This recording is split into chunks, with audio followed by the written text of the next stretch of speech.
Next week in Emmerdale, chaos erupts at Butler's farm, leaving a shaken Cain Dingle scrambling to rescue a group of sheep trapped in danger.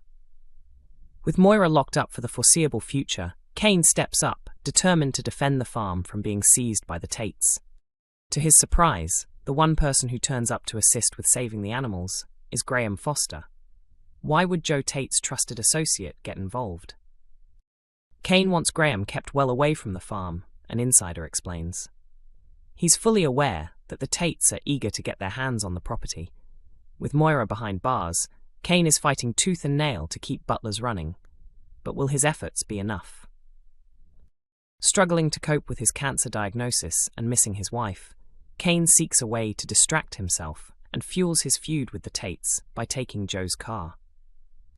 In response, Joe decides to challenge Graham's allegiance by instructing him to retaliate against Cain. Later, Graham slips into Cain's home to retrieve the stolen keys, but while inside, he notices a hospital letter confirming Cain's oncology appointment. When Cain catches him there, Graham quickly gains the upper hand, taking advantage of Cain's weakened state.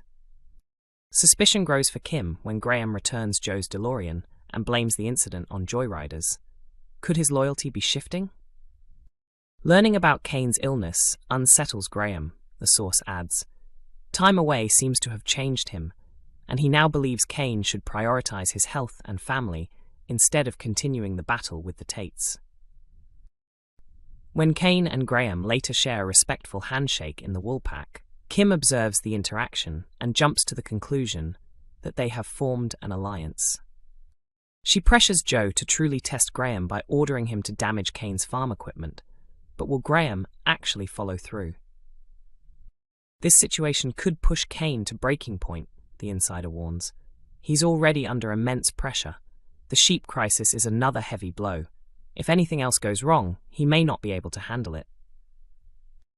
There is a moment of relief when Cain and the others successfully rescue the sheep. However, his happiness fades after he notices Moira sporting a black eye during his prison visit. Still, seeing Cain reignites Moira's determination and restores her fighting spirit.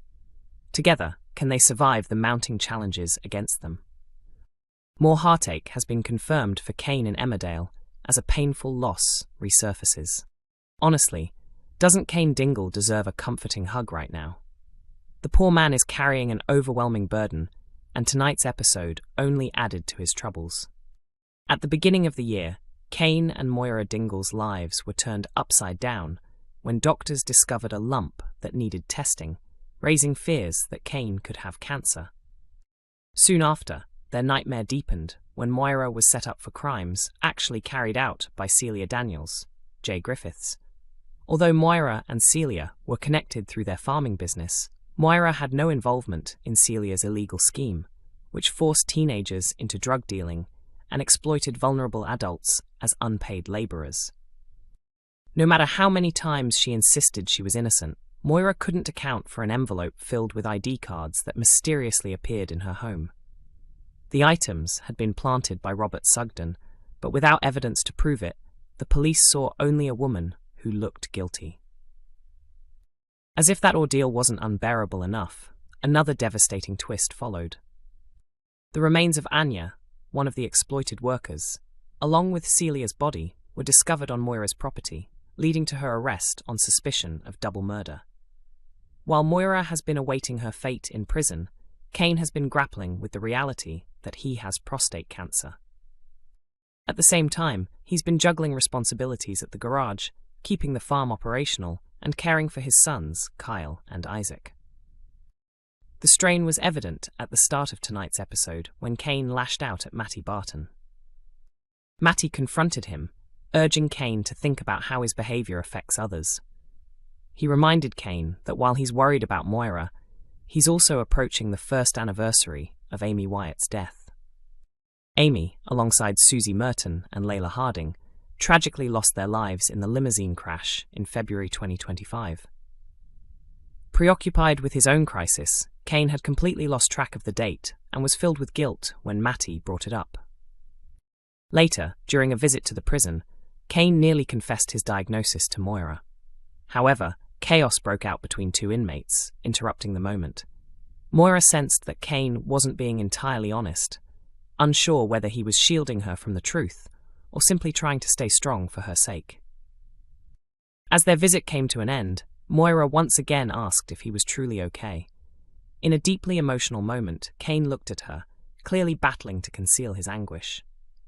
Despite everything weighing on him, Cain couldn't bring himself to add to Moira's worries, especially with the possibility of a long sentence hanging over her if her name isn't cleared. He assured her that he was fine before walking away. With so much turmoil in his life, Cain continues to shoulder his pain alone, unable to confide in anyone and ease the pressure. How much longer can he keep pretending he's coping? Emmerdale star Bradley Riches has opened up about the unresolved storyline surrounding Kev Townsend and whether fans might see the character return to the village in the future. Bring Kev back is a call that continues to echo among viewers.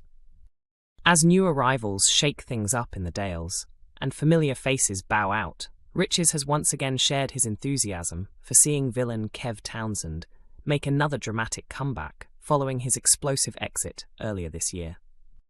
Kev, played by Chris Kogel, first departed the village in November but reappeared just a month later in December. His return was tied to John Sugden's dark and manipulative plan to win back Cain Dingle while plotting to kill Robert Sugden. John intended to frame Kev for Robert's murder, using him as the perfect scapegoat to cover his own tracks. However, things didn't go as John had planned. Kev managed to escape before the scheme could be completed and even warned Aaron that John had returned to the village. After exposing the danger, Kev left the Dales once again, leaving plenty of unanswered questions behind. While Kev's turbulent chapter with his prison husband Robert may appear to be closed, there is still unfinished business when it comes to his biological son Lewis Barton, portrayed by Riches. Their connection remains largely unexplored, especially since Kev chose to leave without telling Lewis the truth about being his father. Pressured by Nicola King to stay silent, Kev walked away, leaving the door wide open for future revelations. Riches believes a return could be inevitable. Speaking to Radio Times, he said, "I think it's destined to happen. Everyone loved Kevin. He was cheeky and unpredictable, but there's also this strange, unspoken bond between Lewis and Kev. It would feel like a wasted opportunity not to explore that more deeply." The short answer is yes, we want Kev back. Bring Kev back. In the meantime, Lewis has plenty occupying his thoughts. His blossoming relationship with Vinnie Dingle is becoming an increasingly important storyline. What began as a close friendship has slowly developed into something more romantic, with viewers enjoying their heartfelt and sometimes awkward dynamic. Riches teased what's ahead for the pair, explaining that their growing connection is rooted in the strong friendship they've built. Although there's still uncertainty about where they stand, he hinted that once they find solid ground, their relationship could become something truly meaningful. Emmerdale continues to air on weekday evenings at 8 p.m. on ITV1 and is available for streaming on ITVX.